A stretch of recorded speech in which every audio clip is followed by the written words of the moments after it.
చిన్న చిన్న తప్పులే మనల్ని చాలా పెద్ద పెద్ద అప్పుల్లో ముంచేస్తూ ఉందన్నమాట. మనం ఏం తీసుకోవాలన్నా కొనుక్కోవాలన్నా ఈఎంఐస్ బాగా ఆప్షన్స్ వచ్చేసాయి. హోమ్ లోన్, కార్ లోన్, లేకపోతే ఫోన్ కొనుక్కోవాలన్నా లోనే. చివరికి ఇంట్లో ఏసీ ఏ వస్తువు కూడా సింపుల్గా బయట అందరూ ఈఎంఐస్ ఆప్షన్స్ ఇవ్వడం వల్ల అన్నీ మనకు అవసరం ఉన్నా లేకున్నా ఈఎంఐస్లో తీసేసుకుంటూ ఉన్నాం. ఆ ట్రాప్లో పడిపోతూ ఉన్నాం అనమాట. మనకి శాలరీ పడగానే ఫస్ట్ బ్యాంక్ వాడికి మన జీతం ఇచ్చి మనం కష్టపడి సంపాదించింది, తర్వాత మిగిలిన డబ్బుల్ని మనం ఖర్చు పెట్టుకోవాల్సి వస్తుంది అనమాట. ఆ మిగిలిపోయిన డబ్బు కూడా ఫస్ట్ 10 రోజుల్లోనే అయిపోతూ ఉంటుంది. ఇంట్లో గ్రాసరీస్ అని అవ్వని ఇవ్వని చెప్పేసి మిగతా 20 రోజులు నెక్స్ట్ శాలరీ మళ్ళీ ఎప్పుడు పడుతుందిరా బాబు అని వెయిట్ చేస్తూ బతకాల్సిన రోజులు అయిపోయినాయి మనందరివి. సో ఇలాంటి ట్రాప్లో మీలో ఎంతమంది ఇరుక్కుపోయి కష్టపడుతున్నారు అండ్ వాటి నుంచి బయటికి రావాలి అని అనుకుంటున్నారా? కింద కమెంట్ బాక్స్లో నాతో షేర్ చేసుకోండి. And hello everyone, welcome to my channel Mounika Rajesh vlogs. అందరూ బాగున్నారని అనుకుంటున్నాను అండ్ బాగుండాలి అని కోరుకుంటున్నాను. ఈ వీడియో చాలా ఇన్ఫర్మేటివ్గా ఉండబోతుంది, మీకు ఖచ్చితంగా నచ్చుతుంది. వీడియోని లైక్ చేసి చూడండి. ఈ ఈఎంఐ ట్రాప్లో పడడానికి చాలా పాయింట్స్ ఉన్నాయన్నమాట. ఒకదాని తర్వాత ఒకటి మాట్లాడుకుంటూ వెళ్దాము వీడియోలో. మన కంట్రీలో ఉన్న ప్రాబ్లమో లేకపోతే పాపులేషన్ వల్లనో తెలియదు కానీ మనము ఎక్కువ మిడిల్ క్లాస్ పీపుల్ ఉన్నాము. అంటే మిడిల్ క్లాస్లో ఉన్న జనాలు ఎక్కువ మంది ఉంటారు మన సొసైటీలో. అందుకని చెప్పేసి అటు లోగా బతకలేము, ఇటు రిచ్గా బతకలేని పరిస్థితులలో కొట్టుమిట్టాడుతూ ఉండడం వల్ల ఈ ఈఎంఐ ట్రాప్కి మెయిన్ రీజన్ అన్నమాట. మిడిల్ క్లాస్లో ఉన్న వాళ్ళకి ఏంటంటే సొసైటీ మన గురించి బాగా అనుకోవాలి, లేకపోతే సొసైటీలో ఏదో ఒక పేరు లేక అవతల వాడు మనల్ని చూసి ప్రైజ్ చేయడం కోసం మనం ఈ ట్రాప్లో ఇరుక్కుపోతూ ఉన్నాము. సో వాళ్ళు పక్కన వాళ్ళు అరే వీళ్ళకి సొంత ఇల్లు ఉంది, వీళ్ళకి సొంత కారు ఉంది, లేకపోతే అరే వాడి చేతిలో ఐఫోన్ ఉంది అని ఎవరో మనల్ని చూసి గొప్పగా అనుకోవడం కోసమో లేకపోతే మనం గొప్పగా కనిపించడం కోసమో ఈ ట్రాప్లో ఇరుక్కుపోతున్నాము. నాకు గుర్తున్నంత వరకు మా డాడీ వాళ్ళు మన ముందు జనరేషన్ అంతా ఎలా ఉండేదంటే ఈ ఈఎంఐ ఆప్షన్స్ లేకపోవడం వల్ల చాలామందికి, నాకు తెలిసినంత వరకు అయితే అసలు సొంత ఇల్లు కూడా లేదు. బికాజ్ అప్పట్లో అన్ని లోన్ ఆప్షన్స్ లేవు. ఇప్పుడు ఎవరికైనా లోన్ ఇచ్చేస్తున్నారు. ఇంకా పోతే ఇంట్లో వస్తువులు కొనుక్కోవాలన్నా వాళ్ళు టీవీయే కొనుక్కోవాలనుకుంటే వాళ్ళ టీవీ ఎంత కాస్ట్కి వస్తుంది అండ్ దానికోసం ఎంత సేవ్ చేయాలి ప్రతి నెల అని రూపాయి దాచుకొని ఆ డబ్బంతా పోగైన తర్వాతనే ఆ వస్తువు కొనుక్కునేవాళ్ళు. కానీ మనకి ఇప్పుడు అదంతా చాలా ఈజీ అయిపోయింది. మన దగ్గర అస్సలు డబ్బు లేకపోయినా కూడా షాప్లో వెళ్తే డౌన్ పేమెంట్ ఏం కట్టే పని లేదండి, ఫ్రీగా వస్తువు తీసుకెళ్ళండి, కానీ ఈఎంఐ కట్టండి అని చెప్పేస్తూ ఉన్నారన్నమాట. ఇది ఒక ట్రాప్. అయితే ఇంకొక ట్రాప్ ఏంటంటే అప్పట్లో ఫర్ సపోజ్ మన దగ్గర ఒక 10,000 ఉన్నాయి, 10,000లో టీవీ కొనుక్కోవడానికి వెళ్ళారు అంటే మా నాన్న వాళ్ళు ఖచ్చితంగా 10,000లోనే కొనుక్కుంటారు. అంతకన్నా మంచి టీవీ చాలా బాగుంటుందండి, మీకు ఒక 12,000కి వస్తుంది అని చెప్పినా కూడా వాళ్ళు తీసుకునే వాళ్ళు కాదు. ఎందుకంటే మళ్ళీ ఆ 2,000 వాళ్ళ బడ్జెట్లో పూడ్చడానికి వాళ్ళకి చాలా టైం పడుతుంది కాబట్టి.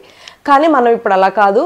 10,000 టీవీ కొనడానికి షాప్కి వెళ్ళామంటే పక్కన అక్కడ సేల్స్ మ్యాన్ ఎవరో ఒకళ్ళు ఉంటారు కదా, హెల్పర్స్, వాళ్ళు వచ్చి పక్కన ఒక 20,000 టీవీ చూపించి ఇది చాలా మంచి టీవీ అండి, దీని డ్యూరేషన్ చాలా రోజులు ఉంటుంది, పిక్చర్ క్వాలిటీ బాగుంటుంది, అది ఇది అని దానికి ఉన్నవి లేనివి మనకు అర్థమయ్యేవి అర్థం అవ్వని ఫీచర్స్. ఏ ఎలక్ట్రానిక్ డివైస్లో అయినా మనకు అర్థమయ్యే ఫీచర్స్ 5 ఉంటే అర్థం అవ్వని ఫీచర్స్ 10 ఉంటాయి. సో ఇవన్నీ మనకి అర్థమైనా అర్థం అవ్వకపోయినా ఎక్స్ప్లెయిన్ చేసి తీసుకోండి అని చెప్పేసి మనల్ని మోటివేట్ చేస్తూ ఉంటారు. అది వాళ్ళ తప్పు కాదు, వాళ్ళ బిజినెస్ టాక్టిక్స్ అవన్నీ. కానీ మనము ఎంతవరకు వాటికి లొంగిపోతున్నాం అనేది మనం ఆలోచించుకోవాలి. మీలో ఎంతమంది షాప్కి వెళ్ళి మీ బడ్జెట్కి మించిన ఐటమ్స్ కొనుక్కొని వస్తున్నారో ఆలోచించుకోండి. షాప్కి వెళ్ళి కొనడం మాత్రమే కాదు, ఇప్పుడు నార్మల్గా మనకి చేతిలో అన్నీ వచ్చేస్తున్నాయి అనమాట ఫోన్ వల్ల. అప్పట్లో వాళ్ళు ఏదైనా వస్తువులు కొనుక్కోవాలనుకుంటే ఖచ్చితంగా షాప్కి వెళ్ళి కొనుక్కోవాలి. ఇలా ఖాళీగా ఫ్రీ టైం దొరికిందంటే మనం ఫ్లిప్కార్ట్, అమెజాన్ ఏదో ఒకటి ఓపెన్ చేస్తూ చూస్తూ ఉంటాము.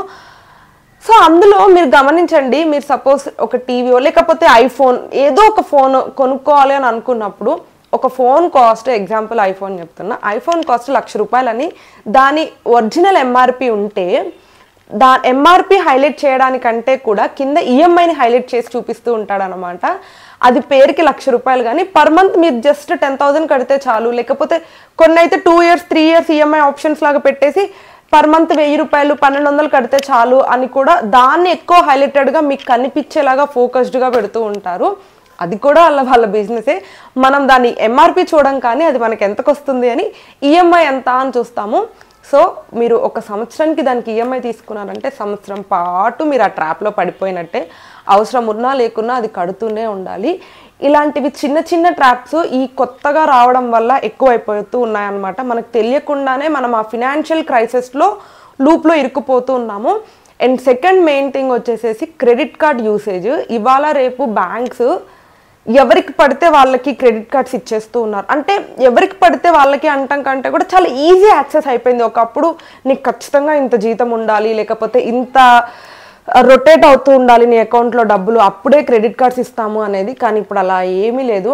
ఒక అన్ఎంప్లాయిడ్ స్టూడెంట్స్ దగ్గర కూడా చూస్తున్నాను నేను ఈ మధ్య క్రెడిట్ కార్డ్స్. వాళ్ళ దగ్గర ఒక శాలరీ అకౌంట్ ఉండదు, ఒక ఇన్కమ్ ఉండదు, ఏమీ ఉండదు, కానీ క్రెడిట్ కార్డ్స్ వచ్చేస్తున్నాయి. సో క్రెడిట్ కార్డ్ వాడడం తెలిసిన వాళ్ళకి క్రెడిట్ కార్డ్తో కూడా డబ్బులు సంపాదించవచ్చు. క్రెడిట్ కార్డ్ వాడటం తెలియని వాళ్ళు మళ్ళీ సేమ్ లూప్లో తిరుగుతూ ఉంటారన్నమాట. నేను పర్సనల్గా నా ఫ్రెండ్ సర్కిల్స్లలోనే చూశాను, క్రెడిట్ కార్డ్ వాడడం రాక వేలు ఇంట్రెస్ట్ కట్టిన వాళ్ళని. ఇది బిగ్గెస్ట్ ట్రాప్ అనమాట ఈ ఈఎంఐ ట్రాప్స్లలో. మిగతావన్నీ ఒక ఎత్తు అయితే, అంటే అమెజాన్లో ఈఎంఐ ఆప్షన్స్ అవి ఇవి అన్నీ ఒక ఎత్తు అయితే, ఈ క్రెడిట్ కార్డ్ ఒక్కటే ఒక ఎత్తు. సో చాలా కాన్షియస్గా ఉండాలి. నెక్స్ట్ వచ్చేసేసి సేల్స్, బిగ్ బిలియన్ సేల్స్, ఏమో చాలా సేల్స్ ఉన్నాయి, నాకు కొన్ని పేర్లు గుర్తులేవు. ఇంకా బయట షాప్స్లో అయితే ఆషాఢం సేల్స్ అని చెప్పేసి, ఇయర్ ఎండ్ సేల్స్ అని చెప్పేసి, లిటరలీ నేను last year Black Friday sale చూశాను. ఇక్కడ చాలా మందికి బ్లాక్ ఫ్రైడే అంటే ఏంటో కూడా తెలియదు. అది మన కల్చర్ కాదు, మన ట్రెడిషన్ కాదు, but still we have Black Friday sale అనమాట. కొన్ని అనిపిస్తాయి మనల్ని ట్రాక్ చేయడానికి, వాళ్ళ దగ్గర ఎన్ని ఆప్షన్స్ ఉన్నాయరా బాబు అని చెప్పేసి. సో ఈ సేల్స్ వల్ల, సేల్స్ ఏంటి మేడం మనకి అంటే లైక్ మంచి యూజే కదా, మనకి తక్కువ ప్రైస్కి మన ఐటమ్స్ వస్తాయి అని మీరు అందరూ అనుకోవచ్చు, కానీ కాదు. అది చాలా పెద్ద ట్రాప్. మనం అవసరం ఉన్నా లేకున్నా సేల్లో ఎన్ని ప్రొడక్ట్స్ కొంటున్నాం మీరే ఆలోచించుకోండి. ఇంకా కొత్తగా ఇప్పుడైతే ఆ టెలిగ్రామ్ యాప్స్ అని చెప్పేసి అందులో వాళ్ళు పెడుతూ ఉంటారు, ఈ ప్రోడక్ట్ చాలా తక్కువ కాస్ట్కి వస్తుంది తీసేసుకోండి అని చెప్పేసి. ఒక ప్రోడక్ట్ 1 రూపీకి ఇస్తున్నా కూడా అది మనకి అవసరం లేదు అంటే అవసరం లేదు అంతే. ఆ రూపాయి కూడా దాని మీద పెట్టొద్దు. తక్కువకి వస్తుంది కదా అని ఎందుకు తీసుకోవాలి? నీకు అవసరం ఉంటే కదా మనం తీసుకోవాలి. నా కజిన్స్ కానీ నా ఫ్రెండ్స్ కానీ ఇలా సేల్స్ జరిగేటప్పుడు వాట్సాప్లో ఆ లింక్స్ షేర్ చేస్తూ ఉంటారనమాట. నాకు ఈ మధ్య లిటరల్గా ఎయిర్ ఫ్రైయర్ ఒకటి, ఓవెన్ ఒకటి, ఇవన్నీ బాగా లింక్స్ పంపిస్తూ ఉన్నారు. తీసుకో, చాలా తక్కువ ప్రైస్కి వస్తుంది. చాలా నా లైఫ్ స్టైల్కి, నేను ఏదైతే ఆఫీస్కి వెళ్ళొస్తూ ఇంట్లో వర్క్ చేసుకుని ఇవన్నీ ఉన్న ప్రాసెస్లో నిజంగా నాకు ఎయిర్ ఫ్రైయర్ కానీ లేకపోతే ఓవెన్ కానీ ఇవన్నీ వాడే అంత టైమో, లేకపోతే అవన్నీ వాడడం కూడా నాకు అంత ఇంట్రెస్ట్ లేదు. సో ఎంత తక్కువకి వచ్చినా నాకు అవసరం లేదు ఆ ప్రోడక్ట్ అనుకున్నప్పుడు నేను ఎందుకు కొనుక్కోవాలి? సో ఈ ఒక్క ఆలోచన మీరు కొనే ముందు అవసరమా లేదా అని ఆలోచించుకుంటే బాగుంటుంది. సో ఇలాంటి ట్రాప్లో సేల్ అనేది చాలా పెద్ద ట్రాప్ అనమాట. ఇలాంటి ట్రాప్స్లో పడుతూ ఉంటాము. బయట కూడా అంతే, మనం ఊరికే నడుచుకుంటే ఏదో పని మీద బయటకు వెళ్తాము, కానీ ఇదేదో సేల్ కనిపిస్తుంది కదా అని చెప్పేసి షాపింగ్ చేస్తూ ఉంటాము. నేను ఇప్పుడు ఇన్ని చెప్తున్నాను కదా అని చెప్పేసి నేను ఈ ట్రాప్లో ఎప్పుడు పడలేదు అని కాదు. నేను కూడా ఒక 2-3 ఇయర్స్ బ్యాక్ ఈ ట్రాప్స్ అన్నిట్లలో ఇరుక్కుపోయి వాటన్నిటి నుంచి నేను నేర్చుకున్న లెసన్స్ అనమాట. ఒక్కటి చెప్తాను ఎగ్జాంపుల్కి. ఊరికే ర్యాండమ్గా నేను మా హస్బెండ్ బయటకు వెళ్ళాము, సమ్ ర్యాండమ్ వర్క్. రిలయన్స్లో మీరు 399కి షాపింగ్ చేస్తే ఇంకొక 399 వర్త్ ఫ్రీ అని చెప్పేస్తే మాకు అసలు బట్టలు అవసరమే లేకపోయినా కూడా, అండ్ ఆ షాప్లో మాకు 399 వర్త్ ఉన్న బట్టలు 3,999 అనమాట. అంటే 4,000. యావరేజ్గా మనం 4,000 షాపింగ్ చేస్తే వాళ్ళు 4,000 ఫ్రీగా ఇస్తారనమాట. అంటే 4,000 వర్త్ ఉన్న బట్టలు ఫ్రీగా ఇస్తారు. సరే 8,000 వర్త్ చేసే బట్టలు 4,000కి కొనొచ్చు కదా అని చెప్పేసి మేము వెళ్ళిపోయాము. మాకు ఉన్న స్టాక్ మొత్తంలో కూడా ఎంత షాపింగ్ చేసినా ఎంత చూసినా కూడా మాకు ఒక 2,000-3,000 బట్టలు మాత్రమే నచ్చుతున్నాయి. సో ఇప్పుడు అది ఏమైపోతుందంటే మేము ఖచ్చితంగా 4,000 బిల్ చేయాలి, ఇంకొక 4,000 బట్టలు తీసుకోవాలి. దీనికోసం మేము ఆల్మోస్ట్ ఒక హాఫ్ డే ఆ షాప్ అంతా తిరిగి కొన్ని నచ్చినవి కొన్ని నచ్చకపోయినా సరే డైలీ యూస్కి అలాంటివి ఉంటాయి కదా అని చెప్పేసి కొనుక్కొని వచ్చిన రోజులు ఉన్నాయి. కానీ తర్వాత కూర్చొని ఆలోచిస్తే అనిపించింది, వాడు 4,000 ఫ్రీగా ఇస్తున్నాడు అని చెప్పేసి అవసరమే లేకపోయినా ఇంకొక 4,000 వృధాగా ఖర్చు పెట్టుకున్నాము. 4,000 ఫ్రీ వస్తుందని ఆలోచించాం కానీ 4,000 వేస్ట్ అవుతుంది అని ఆలోచించలేదు. సో ఇట్లాంటి నేను ఎప్పుడు ఇలాంటి ట్రాప్స్లో పడలేదు అని వీడియో చేయట్లేదు, అందరూ పడుతూ ఉంటారు. బట్ స్టిల్ మనం చేసే వాటి నుంచి నేర్చుకోవాలి అన్నది నా పాయింట్ అనమాట.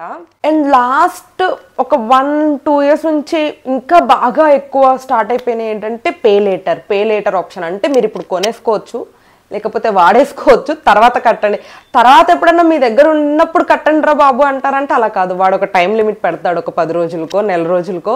వాళ్ళు ఇచ్చిన టైం లిమిట్ లోపే ఆ అమౌంట్ని కట్టేయాలన్నమాట. Amazon pay later, Flipkart pay later, ఈ మధ్య అయితే స్విగ్గీ జొమాటోలో కూడా పే లేటర్ వస్తున్నాయి. అంటే ఇప్పుడు తిని మళ్ళీ తర్వాత కట్టాలి వాటిని. ఇలాంటి చిన్న చిన్నవే కాదు, పెద్ద పెద్దవి కూడా. షేర్స్, యాక్చువల్గా మా హస్బెండ్ షేర్స్ అవన్నీ చూస్తూ ఉంటారనమాట. స్టాక్ మార్కెట్ ఎలా ఉంది ఏంటి అని. ఏంజెల్ వన్ యాప్ ఏదో యూజ్ చేస్తుంటారు, అందులో కూడా పే లేటర్ ఆప్షన్ వచ్చిందంట. సో ఇక్కడ ఈ పర్టికులర్ అప్లికేషన్లో కామర్స్ సైటా లేకపోతే ఆ సైట్ ఇట్లని కాదు, ప్రతి చోట మనం ఎక్కడైతే ₹1 ఖర్చు పెడుతున్నామో అక్కడ ప్రతి చోట పే లేటర్ అని. సో దీనివల్ల కూడా మనకి అవసరం లేకపోయినా కూడా ఆ పే లేటర్ రేపు కదా కట్టేది, రేపు చూద్దాంలే, ప్రస్తుతానికైతే ఆర్డర్ చేసుకొని తినేద్దాం, లేకపోతే రేపు కదా కట్టేది, ఇవాళకైతే కొనేసుకుందాం అన్నట్టు మనం మైండ్ సెట్ అలా అయిపోతుంది అనమాట.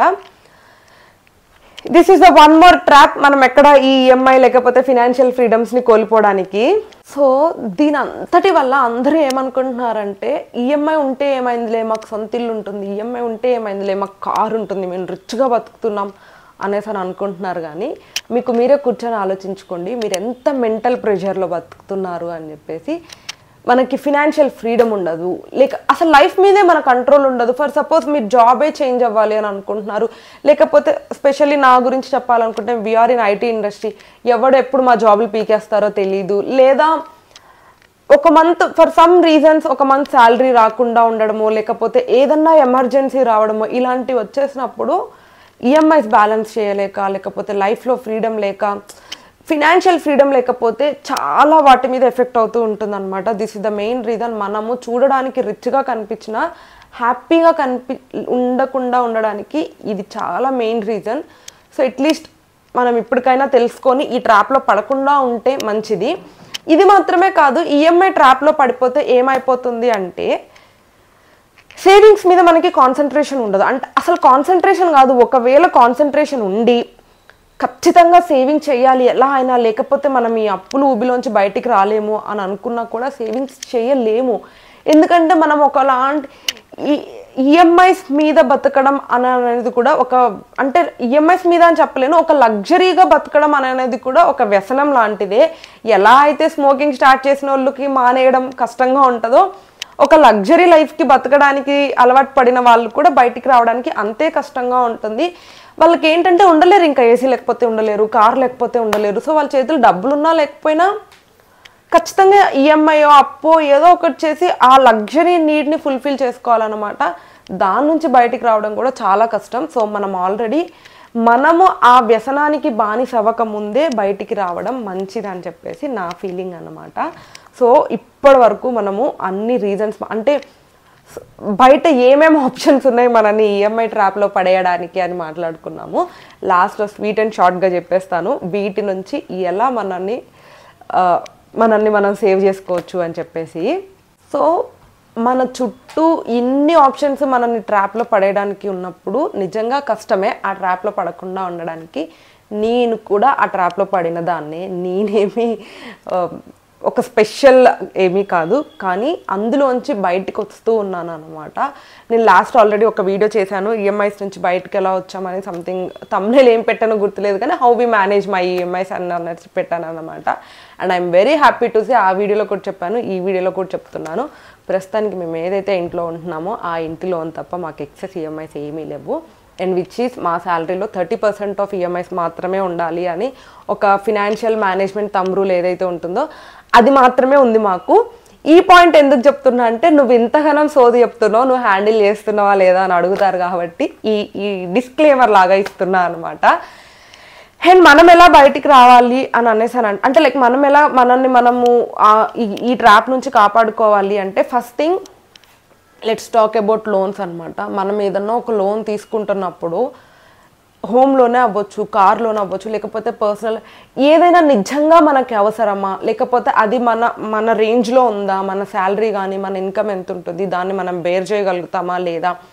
Specially home and car loan I prefer. చాలామంది హోమ్ లోన్ అంటే సొంత ఇల్లు ఉండడం అనేది బేసిక్ నీడ్ అని అనుకుంటారు, కానీ నా వరకు అది ఒక లగ్జరీ నీడ్ అని చెప్తాను. మనకి నిజంగా అంత లగ్జరీ నీడ్ అవసరమా, లేకపోతే ఇది లేకపోయినా నడుస్తుందా, చిన్నగా తర్వాత సేవింగ్స్ చేసుకొని. ఐ అగ్రీ, అందరికీ సొంత ఇల్లు అనేది ఒక కళలా ఉంటుంది, కానీ ఆ కళ తీర్చుకోవడానికి మనం ఒక ఊబిలో కూరుకుపోకూడదు. కాబట్టి చిన్నగా సేవింగ్స్ చేసుకొని ప్లాన్ చేసుకుంటే మంచిది అని చెప్తాను. కార్లోనైనా అంతే, ఇట్స్ అ లగ్జరీ నీడ్. నిజంగా ఈ లగ్జరీ లేకపోతే నడవదా అని ఆలోచించుకొని వెళ్తే మంచిది. నడుస్తుంది అన్న సమాధానం మీకు వచ్చింది అంటే, కార్ లేకపోయినా లైఫ్లో ఎలాంటి డిఫరెన్స్ ఉండదు అనే ఆన్సర్ మీకు వచ్చిందంటే ఇమ్మీడియట్గా లోన్ తీసుకోవాలి అనే ఆలోచన తీసి పక్కన పెట్టేయండి. అంతే సేమ్ స్పెషల్గా పర్సనల్ లోన్స్ అసలు అవసరం ఉన్న, నేను నా ఫ్రెండ్స్ నా కొలీగ్స్లలోనే వాళ్ళు షేర్ చేసుకుంటూ ఉంటారు. 50-60 lakhs పర్సనల్ లోన్స్ తీసుకున్న వాళ్ళు ఉన్నారు నా సర్కిల్లో. చాలా వేస్ట్ అది. అసలు అన్ని లక్షలు పర్సనల్ లోన్ ఎందుకు తీసుకుంటున్నారో నాకు ఇంకా అర్థం అవ్వట్లేదు. Biggest mistake, that is the biggest mistake. ఎవరు అగ్రీ చేసినా చేయకపోయినా పర్సనల్ లోన్ తీసుకుంటున్నారు అంటే ఇది ఒక ఇన్వెస్ట్మెంట్కి తీసుకుంటున్నారా, లేకపోతే దీంతో సెకండ్ ఇన్కమ్ జనరేట్ చేసుకోవడానికి తీసుకుంటున్నారా. ఖచ్చితంగా అదొక యూస్ఫుల్ పర్పస్ అయితే మాత్రమే తీసుకోండి. లేదు ఇది అసలు ఇప్పుడు అంత నీడ్ కాదు, ఏదో ఇంట్లో ఏసీ కొనడానికో, లేకపోతే ఇంకేదో ఒక ఫంక్షన్ చేసుకోవడానికో, ఇంకేదో సమ్ ర్యాండమ్ అవసరం లేని వాటికైతే వెళ్ళొద్దు అనే చెప్తాను. సో ఇవి లోన్స్. నెక్స్ట్ థింగ్ వచ్చేసి క్రెడిట్ కార్డు వాడడం రాకపోతే తీసుకోవద్దు. ఖచ్చితంగా 45 days ఆఫ్ అంటే పీరియడ్ ఉంటుంది రీపేమెంట్ చేయడానికి. అంతలోపు చేయగలుగుతాము అని అనుకుంటేనే చేయండి. పర్సనల్గా నా సజెషన్ ఏముంటుందంటే, క్రెడిట్ కార్డ్స్ మంచిగా వాడుకోవడం వచ్చిన వాళ్ళకి కొన్ని క్రెడిట్ పాయింట్స్ వస్తాయి. సివిల్ స్కోర్ని మంచిగా హ్యాండిల్ చేసుకోవచ్చు. సో సివిల్ స్కోర్ వల్ల కూడా చాలా యూజెస్ ఉంటాయి, మీ అందరికీ తెలిసే ఉంటుంది. సో ఇవన్నీ అండ్ మనకి కొన్ని క్యాష్ బ్యాక్స్ ఇవన్నీ కూడా ఉంటాయి. కాబట్టి మనకి ఈ బెనిఫిట్స్ ఉండాలి, ప్లస్ మనం ఆ ట్రాప్లో పడకుండా ఉండాలి అంటే ఏం చేయాలంటే, లెట్స్ అజ్యూమ్ నేను ఒక 10,000 రూపాయలు ఫోన్ కొంటున్నా అంటే ఆల్రెడీ నా అకౌంట్లో 10,000 ఉండాలి. సో క్రెడిట్ కార్డ్తో కొనడం వల్ల అది నాకు 9,000కి వస్తుంది. ఈ అకౌంట్లో ఉన్న 10,000 యాజ్ సూన్ యాజ్ నేను క్రెడిట్ కార్డ్తో ఫోన్ కొనగానే వెంటనే క్రెడిట్ కార్డ్ బిల్ని క్లియర్ చేసుకునేలాగా ఉంటేనే క్రెడిట్ కార్డ్ వాడండి. అట్లీస్ట్ ఇమ్మీడియట్గా కాకపోయినా వాళ్ళు ఏదైతే రీపేమెంట్ పీరియడ్ 10 అంటే 45 days ఇస్తున్నారో ఆ 45 daysలో అయినా కట్టేలాగా ఉంటే మాత్రమే క్రెడిట్ కార్డ్స్ యూజ్ చేయండి. లేకపోతే క్రెడిట్ కార్డ్ ఇంట్రెస్ట్ అన్ని లోన్స్ కంటే కూడా ఎక్స్ట్రా ఇంట్రెస్ట్ పడతాయి, మనం అస్సలు కోలుకోలేము అందులోంచి.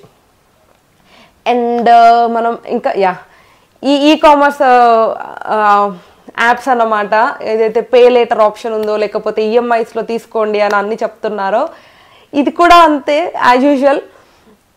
ఇంట్లో టీవీ, ఫ్రిడ్జ్ ఇవన్నీ అవసరమే, కానీ అవి లేకున్నా కూడా నడుస్తుంది. ఐ డోంట్ నో ఈ వీడియో చూసే వాళ్ళు ఎంతమంది బిలీవ్ చేస్తారో బిలీవ్ చేయరో. నేను మా హస్బెండ్ 1.5-2 years మాకు టీవీ కూడా లేకుండా ఉన్నాం అనమాట ఇంట్లో.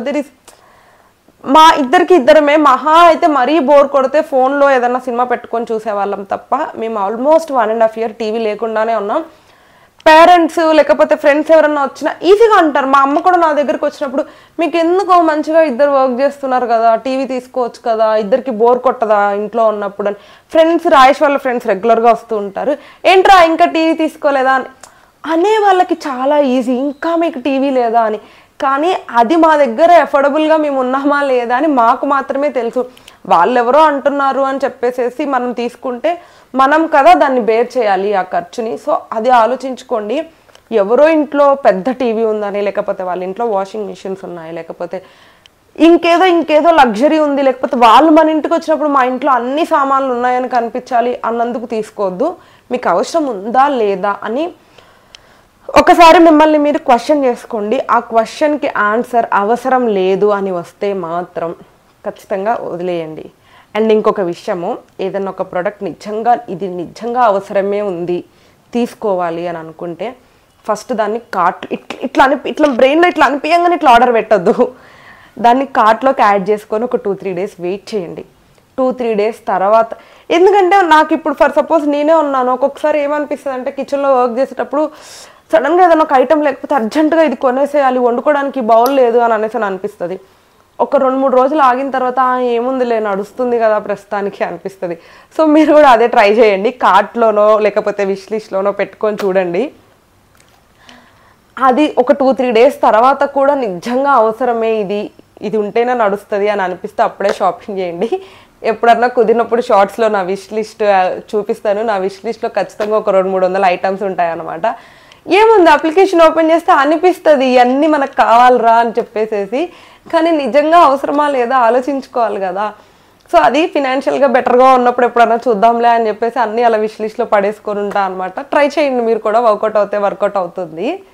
So conclusion of the video ఏంటంటే, మనము ఎవరినో ఇంప్రెస్ చేయడానికో లేకపోతే వాళ్ళు మన గురించి గొప్పగా అనుకోవడానికో సమ్ XYZ రీజన్స్ ఇంకా దేనికోసమో అస్సలు ఏది కొనొద్దు, ఏది తీసుకోవద్దు అనమాట. సారీ, ఇంకొక విషయం చెప్పడం కూడా మర్చిపోయాను. వెకేషన్స్, మీ నెక్స్ట్ మంత్లో వెకేషన్కి వెళ్తున్నాం, అందుకే ఈ పాయింట్ లాస్ట్లో యాడ్ చేస్తున్నా.